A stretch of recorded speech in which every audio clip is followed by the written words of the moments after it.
Hello everyone, welcome back to the channel. कैसे हैं आप सभी? आई होप आप सब बहुत बढ़िया हैं। आज की जो वीडियो है, इस वीडियो में हम एक अलग टॉपिक डिस्कस करेंगे about E word, the magic E word. जो मैजिक ई वर्ड जो है या साइलेंट ई वर्ड जिसको हम बोलते हैं, वो एक बहुत ही इम्पॉर्टेंट टॉपिक है। जैसे कि हमने पीछे और भी बहुत सारे टॉपिक्स डिस्कस किए थे पिछली वीडियोस में। अगर आप चैनल से जुड़े हुए हैं तो आप जानते हैं कि कौन कौन सी वीडियोस जो है चैनल पर डाली गई हैं। तो उसी से रिलेटेड एक और टॉपिक आज हमने जो है डिस्कस करने की कोशिश की है, उसको डिस्क्राइब करने की कोशिश की है, ताकि बच्चों का जो कंसेप्ट है, टीचर्स का कंसेप्ट है, स्टूडेंट्स का कंसेप्ट है, पेरेंट्स का कंसेप्ट है, वो बिल्कुल क्लियर हो जाए। तो वीडियो में जो है वो अंत तक बने रहें। प्लीज़ कहीं पे भी वीडियो को स्किप ना करें, बहुत इंपॉर्टेंट इन्फॉर्मेशन है, अदरवाइज आप लोग उससे वंचित रह जाएंगे। वीडियो स्टार्ट करते हैं। साइलेंट ई वर्ड्स जो हैं, जैसे कि हैव, हम इसको हैवे नहीं बोलते हैं या हैवी नहीं बोलते हैं। सेम, सेमे नहीं बोलते हैं, सेमी नहीं बोलते हैं। फोन, तो अगर इसमें ई का साउंड आ ही नहीं रही है तो हम इसको यूज क्यों कर रहे हैं? क्या कारण है कि इसके एंड में फिर ई यूज किया जा रहा है या ई साइलेंट है? किस वजह से साइलेंट है? उसके कुछ ना कुछ रीजंस होते हैं, कुछ रूल्स होते हैं। तो जो रूल्स हैं वो रूल्स हैं, डिफरेंट रूल्स हैं for being E silent. E silent होने के कुछ रूल्स हैं।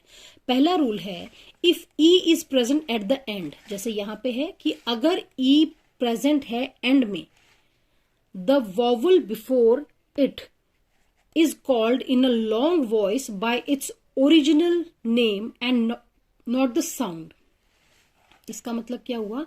इसका मतलब हुआ कि अगर जो ई वर्ड जो है एंड में प्रेजेंट है, तो उसमें जो वॉवल, उससे पहले जो वॉवल लगा होगा, वो जो वॉवल है वो उसकी साउंड से बुलाया जाएगा, उसके नाम से बुलाया जाएगा, ना कि उसकी साउंड से। अब इसका क्या मतलब हुआ? इसका मतलब हुआ कि जैसे आप एग्जाम्पल के लिए एक टॉपिक ले लेंगे, या सॉरी एक वर्ड ले लेंगे, जैसे कि बोन, BONE, बोन। अगर आपने मेरी फोनिक साउंड्स वाली जो वीडियोस देखी हैं पहले, तो उसमें आपने देखा होगा कि जो ओ है, ओ से हमारे को साउंड आती थी ऑ, एज इफ ऑरेंज, है ना। ऑरेंज में हमने ऑरेंज ओ बोलते थे। तो है वर्ड ओ, साउंड आती है ओ। लेकिन अगर किसी वर्ड के एंड में ई होता है और ये जो ई है उससे पहले वाला जो वॉवल होगा, वॉवल्स कौन से होते हैं? ए, ई, आई, ओ और यू। तो अगर एंड में इनके वॉवल्स हैं तो उससे जो पहले वाला वॉवल है वो अपने नाम से कहलाया जाएगा उस वर्ड में, और लॉन्ग साउंड आएगी। जैसे कि बोन, ई से पहले जो है वो कौन सा वॉवल है? ओ। तो हम ओ को ओ ना बोल के कैसे बोलेंगे? ओ ही बोलेंगे, और ओ की लंबी साउंड जाएगी, ओन, बोन। क्यूब, अब आप देखेंगे यू, जैसे कि अम्ब्रेला। मैंने फोनिक साउंड्स वाले में बताया आपको वीडियो में कि अ के लिए क्या? अम्ब्रेला। यू के लिए साउंड आती थी, लेकिन यहां साउंड ना लेके नाम लिया जाएगा। नाम क्या है? यू, और लॉन्ग साउंड पे जाएगा क्यूब। बाइट, आई जो था, जैसे कि आइसक्रीम या इग्लू, ई साउंड आती थी, इग्लू, ई। तो इसमें ई ना लेके क्या लिया जाएगा? आई, बाइट, आइट, आई। समझ आया? तो इसका मतलब कि अगर ई जो है वो प्रेजेंट है किसी भी वर्ड के एंड में, तो उस वर्ड के एंड में जो ई प्रेजेंट है उसके पहले जो वॉवल होगा, उस वॉवल को उसके नाम से कहा जाएगा, ना कि उसकी साउंड से कहा जाएगा। और वो जो वॉवल है, वो जो साउंड कैसी होगी? उसकी लॉन्ग साउंड होगी। तो ये पहला रूल है साइलेंट होने का, ई का।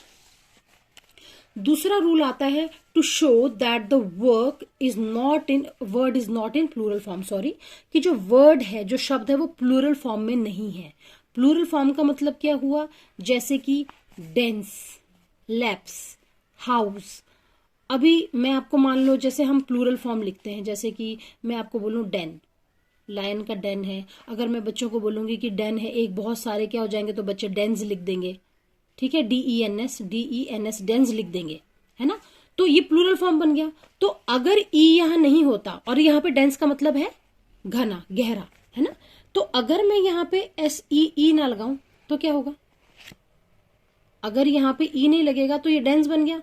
तो आपको क्या कंफ्यूजन आएगी कि ये तो प्लूरल फॉर्म है, क्योंकि एस कहाँ लगता है जब बहुत सारी चीजें होती है। आपको सिंगुलर प्लूरल मैंने बताया है, वर्ड्स बताए सिंगुलर प्लूरल वाले, तो उसमें आप कंफ्यूज हो जाएंगे कि एस लगा है तो दिस मीन्स कि यहाँ पे जो है वो ये तो प्लूरल फॉर्म में हो गया। तो इस तरीके से आप इस चीज से बचने के लिए क्या होता है कि ई जो है वो एंड में लगा होता है, ताकि आपको ये कंफ्यूजन क्रिएट ना हो कि ये एक, जैसे लैप है, LAP लैप, लैप होती है गोद, LAP लैप, और लैप्स हो गई बहुत सारी गोद, ठीक है। तो अब लैप्स बन गया, लेकिन लैप्स, अभी यहाँ पे ई लगाने का मतलब है कि ये प्लूरल फॉर्म वाला एस नहीं है, ये लैप्स वाला लैप नहीं है। इसीलिए जब एंड में ई लगा होता है तो ये चीज शो करता है कि जो शब्द है वो प्लूरल फॉर्म में नहीं लिखा गया है, वो उसकी बात सिंगुलर में हो रही है। हाँ, कई एक्सेप्शंस होते हैं, कुछ साइट वर्ड्स मैंने आपको पढ़ाए थे, उसमें से जैसे कि हैज, हैव, वॉज, सॉरी, तो ये जो शब्द है यहाँ पे जो है एस लगा है, यहाँ पे ई नहीं आएगा एंड में, तो ये कुछ एक्सेप्शंस होती है, जैसे हैज हो गया, वॉज हो गया, इस तरीके से। तीसरा जो आपका रूल है वो ये है कि to verify the fact of one vowel in each syllable, एक सिलेबल में एक वॉवल ही होना चाहिए। उसके पहले आपको ये पता होना चाहिए कि सिलेबल क्या है।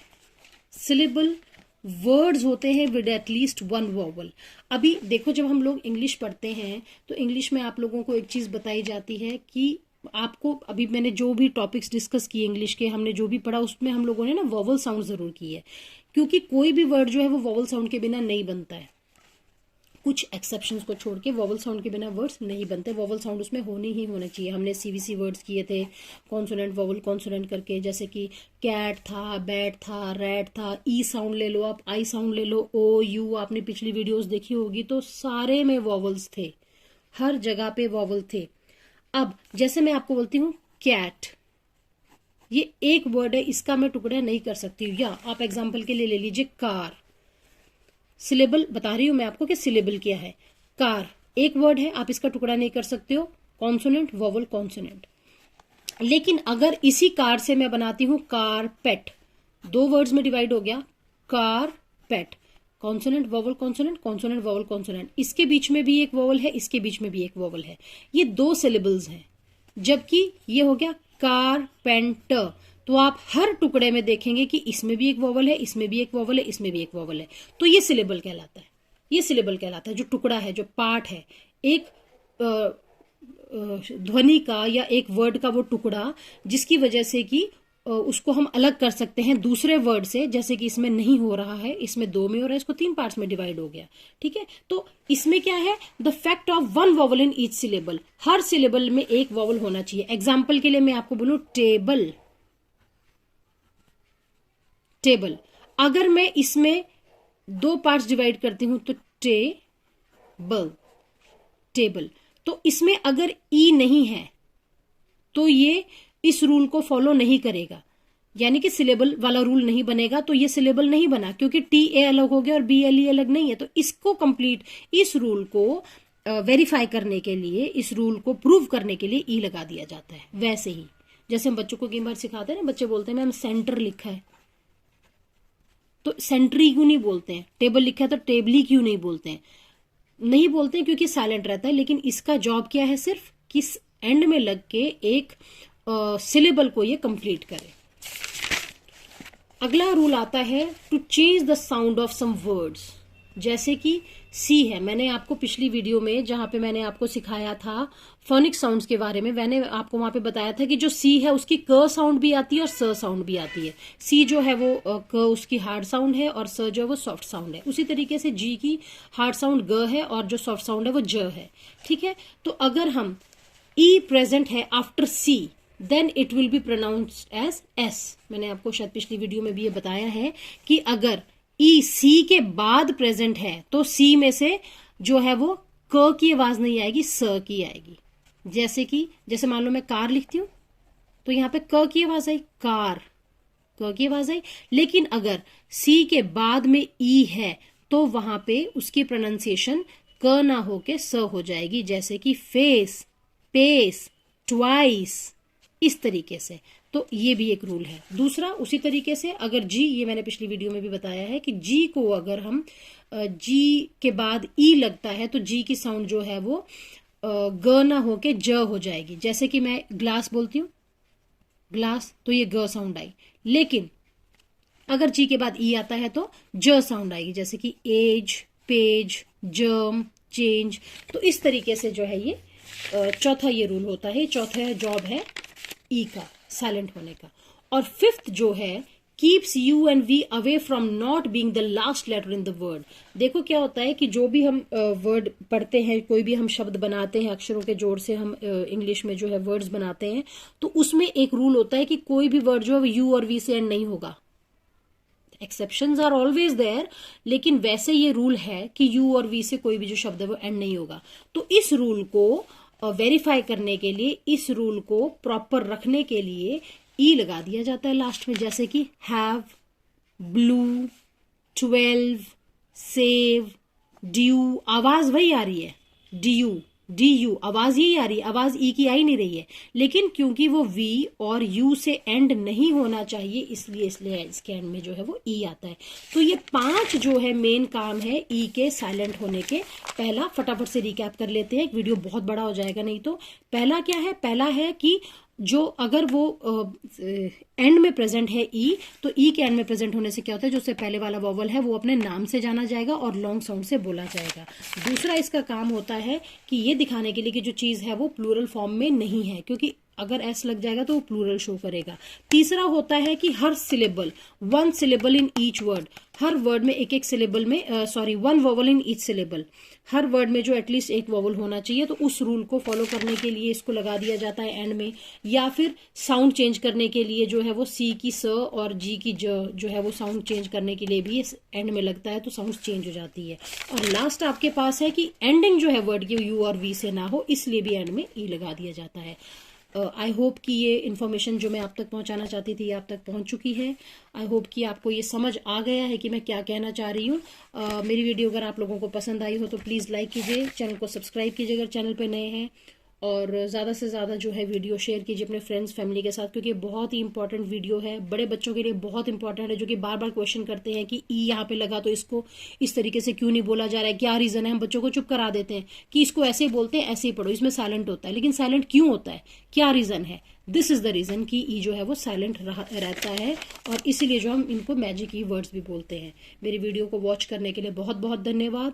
चैनल पे नए हैं तो सब्सक्राइब कीजिए, और बहुत ज़्यादा जो है अपनी वीडियो को इसको आप आगे से आगे फैलाएं ताकि सभी तक इम्पोर्टेंट इन्फॉर्मेशन जा सके। Thank you.